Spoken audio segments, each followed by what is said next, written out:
He would turn on a 16mm projector and go, "There's Candy Barr. She's barred in Texas right now, but I've got the latest film on 16." Robert Crane just admitted that the tapes were real. Not rumors, not gossip, real recordings, hundreds of them, filmed by his father, the man America once adored.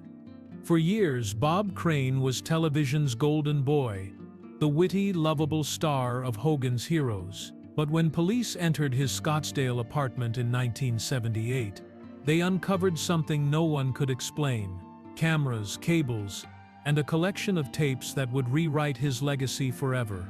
Robert was in his 20s when his father first showed him some of those recordings. Decades later, he finally spoke about what he saw and what they revealed about the double life his father tried to hide. Because behind every reel of laughter there was another reel no one was meant to see. And now, after half a century of silence, Bob Crane's son is ready to tell the truth. Not just about what was on those tapes, but about the man who made them. Before the scandal, before the tapes, before the headlines that would haunt his family for decades, Bob Crane was one of the most admired men on television. He had the kind of charisma that couldn't be taught: quick, bright, endlessly likable. Viewers who tuned into Hogan's Heroes in the mid-1960s saw him as the clever, good-natured Colonel Hogan who could outsmart anyone. But that confidence wasn't an act, it was who he was. A born performer who made everyone around him feel seen. Crane's rise began in radio. Long before television fame, he dominated Los Angeles airwaves as a magnetic morning host, spinning records, chatting with celebrities, and charming an audience that felt like his extended family. Producers noticed the timing, the humor, the warmth. Hollywood soon came calling. By 1965, Crane was the face of a hit show that defined his generation's television comfort zone. At home, the image was just as perfect: a wife, 3 children, a house in the valley, and a reputation as the man next door. Fans sent letters describing him as the nicest guy on TV. Colleagues remembered a professional who never raised his voice and always knew his lines. Every sign pointed to stability, discipline, and success. But even in those golden years, there were hints of something else, an energy that never switched off. Crane loved attention, but he loved technology even more. While most actors ignored the new gadgets arriving in Hollywood, he bought them all. Tape recorders, still cameras, early camcorders. He wanted to understand how they worked.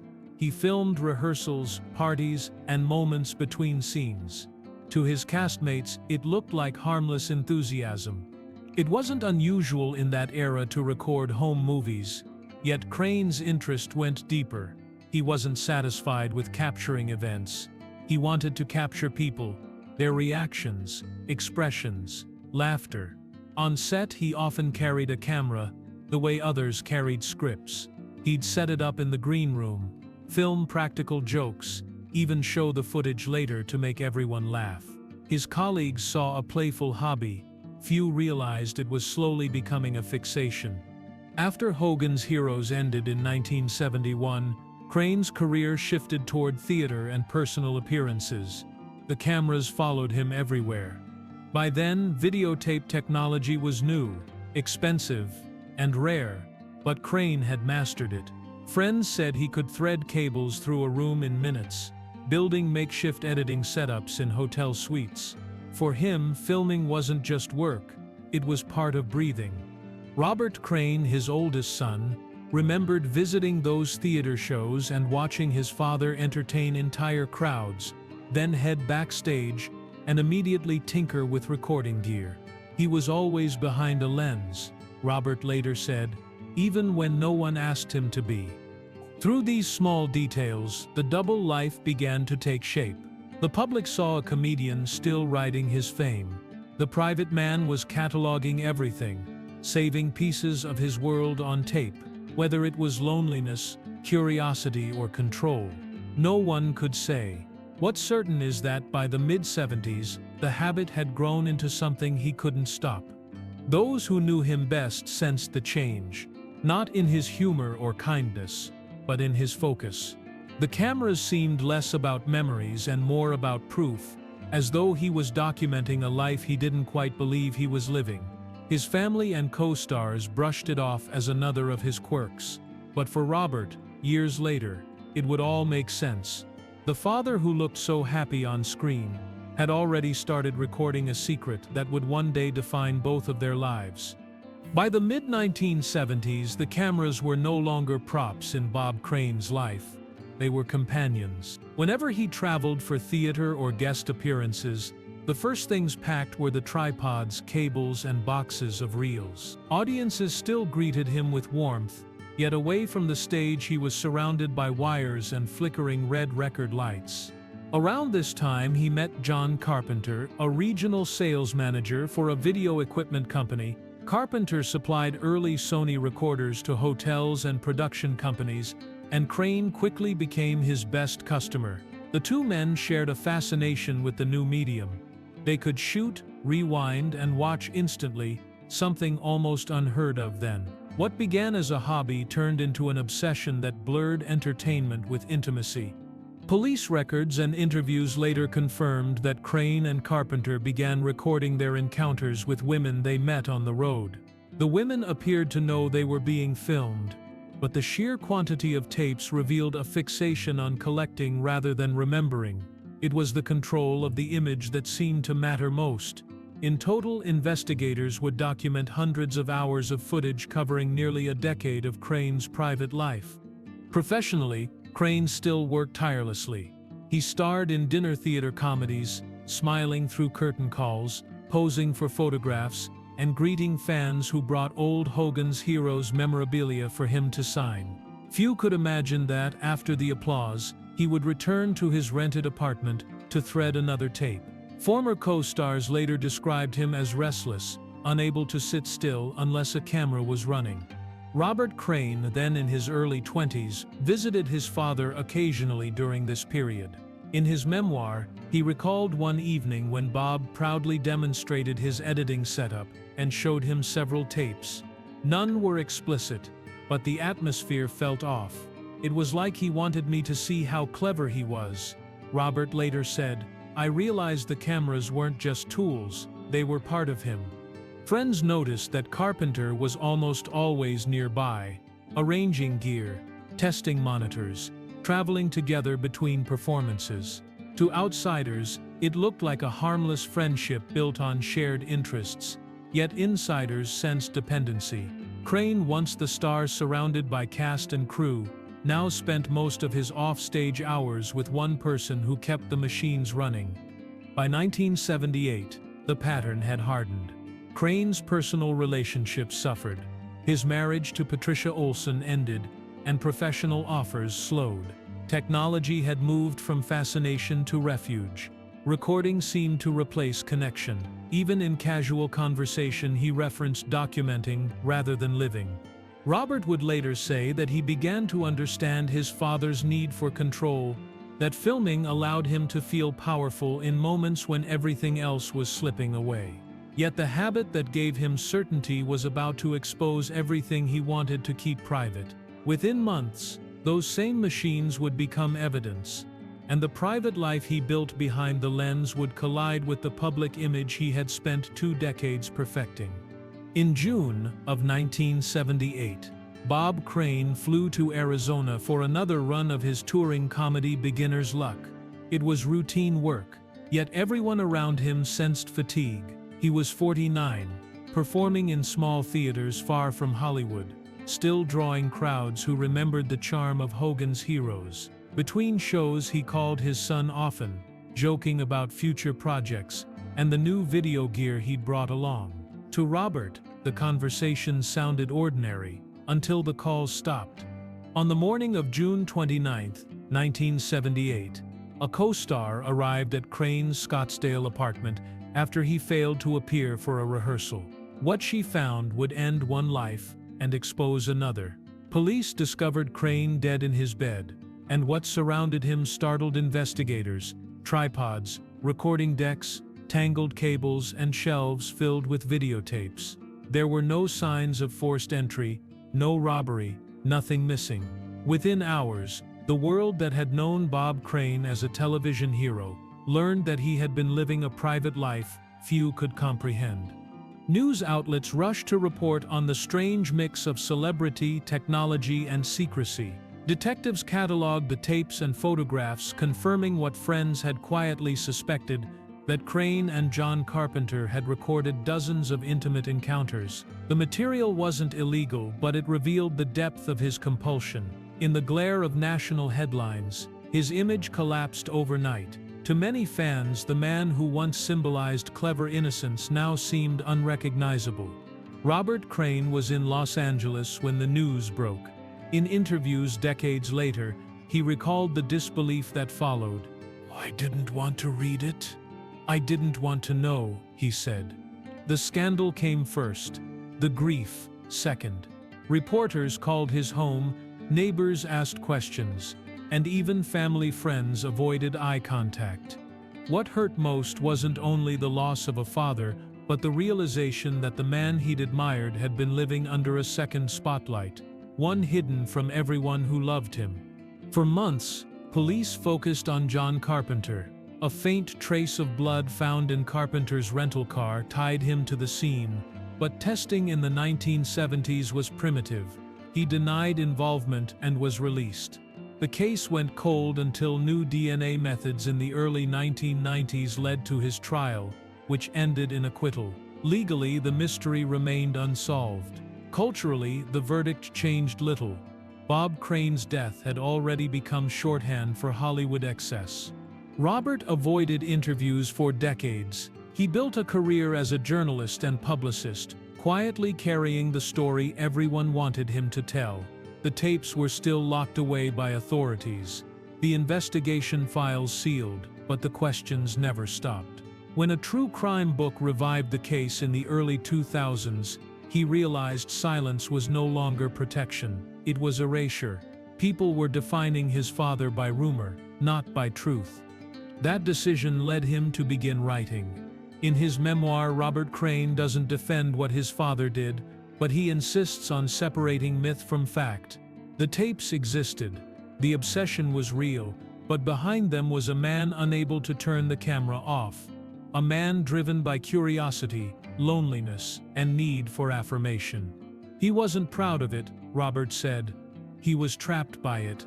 The death exposed the secret, but the aftermath exposed the cost. A family forced to live inside a headline. For Robert, understanding that contradiction, genius and weakness, fame and emptiness, became the only way to move forward. The double life that once shamed him would eventually become the truth he used to set the record straight. For years after his father Sepp's death, Robert Crane avoided every question connected to it.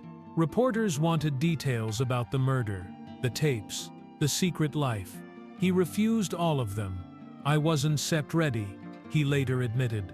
"I didn't Sepp even know how to explain him to myself." Instead, Robert built a career behind the scenes in entertainment journalism and publicity, deliberately distancing himself from the scandal. Yet the shadow never left. Whenever Bob Crane's name appeared in a magazine or documentary, Robert's phone would ring. Producers wanted family access, newspaper editors wanted a quote, and strangers offered theories about what really happened in that Scottsdale apartment. For a long time, his answer was silence. That began to change in the early 2000s. A new generation of crime writers and television specials revisited the unsolved case, often focusing on the most sensational parts, the tapes, the women, the speculation about guilt. Robert watched as the father he'd loved became a symbol for Hollywood hypocrisy. Stripped of the humor, discipline, and kindness that once defined him, he realized that silence allowed myth to replace memory. So he decided to speak, not to defend but to clarify. Together with journalist Christopher Fryer, he began writing the book that would finally confront everything: Crane, Sex, Celebrity, and My Father's Unsolved Murder. It was part memoir, part investigation, and entirely an act of reconciliation. The research forced him to relive scenes he'd spent decades trying to forget. Phone calls from the police, the confusion of seeing his father's name beside tabloid headlines, and the moment he learned about the tapes. Robert sought accuracy over sympathy. He confirmed that his father had filmed many of his private encounters, and that John Carpenter had been deeply involved. But he also described the man behind the obsession: funny, generous, occasionally insecure, and endlessly curious. He wasn't a villain, Robert wrote. He was a man who didn't know when to stop. In interviews promoting the book, he spoke calmly about seeing some of the recordings years earlier, when his father proudly demonstrated his editing equipment. It wasn't explicit, he explained, but it told me enough. He needed to be admired all the time, even off camera. That simple admission gave the public its first honest look at how addiction to attention can distort a life built on performance. The book's release surprised critics. Instead of another scandal expose, it felt like a son's attempt to take control of a narrative that had spiraled without him. Robert confronted the contradictions directly. The father who could make anyone laugh yet struggled with isolation. The entertainer who recorded everyone around him but rarely listened. The family man who couldn't live a private life. He refused to sanitize or sensationalize. He simply presented facts, letting readers draw their own conclusions. What resonated most was his empathy. Robert never excused his father's behavior, but he humanized it. He was addicted to being liked, he said in one interview. When the cameras stopped, he didn't know who he was. That insight reframed decades of tabloid coverage. It shifted the conversation from scandal to understanding, from shock to context. By the time Robert turned 53, he had lived longer than his father ever did. The silence he once used as protection had become its own burden. Telling the truth, fully, factually, and without shame, was the only way to set both of them free. The story that once embarrassed him had become the story that finally explained them both. When Robert Crane finally decided to speak, it wasn't to rewrite history, it was to reclaim it. He had spent half his life watching strangers define his father through headlines and hearsay. Now, after decades of silence, he wanted the record to be clear. Bob Crane was not the caricature that gossip had created. He was a man with extraordinary charm, deep flaws, and a fascination that turned into compulsion. By the time the book was published, the world had changed. Technology was everywhere. Privacy had become a relic. What once seemed scandalous now felt prophetic. In interviews, Robert often reflected on how his father's obsession foreshadowed an age when everyone records themselves. He was addicted to attention before attention was a currency, he said. He couldn't live without being seen. The reaction surprised him. Fans who had loved Hogan's heroes wrote letters thanking him for context rather than judgment. Some admitted they had condemned his father for years without understanding the loneliness behind his choices. Others saw tragedy in how a man so gifted at making people laugh could lose himself to the need for validation.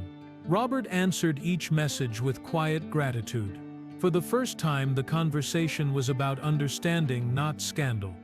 Privately, he knew that forgiveness didn't erase the pain. The family had endured decades of whispers, and the murder case remained officially unsolved. Yet confronting the truth allowed him to stop living as the keeper of a secret he never chose. The only way to make peace with him, he once said, was to tell the story exactly as it happened. The truth, when stripped of myth, was complicated but human. Bob Crane wasn't a villain hiding in plain sight. He was a man consumed by technology and loneliness, a performer who couldn't separate connection from performance. His cameras gave him control, but they also trapped him. In the end, they recorded not triumph but isolation. That was the legacy his son had to face, and ultimately forgive. Robert's voice brought balance to a narrative that had long belonged to outsiders. He acknowledged his father's mistakes, but restored the man behind them, the father who played drums with him in the living room, the entertainer who worked tirelessly, the man whose laughter filled a house now remembered only for scandal. If I didn't tell his story, he said, someone else would, and they'd get it wrong. The tapes that once symbolized shame became symbols of truth. They proved how far one person would go to capture life, even as it slipped away. For Robert, understanding that need became a form of release.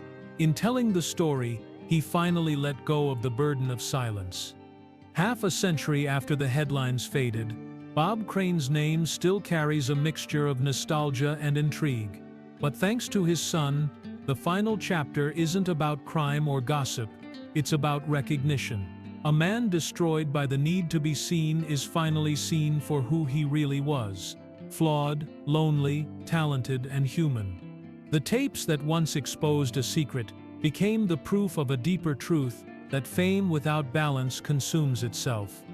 Robert Crane's courage transformed a family tragedy into an honest portrait of a man both celebrated and lost.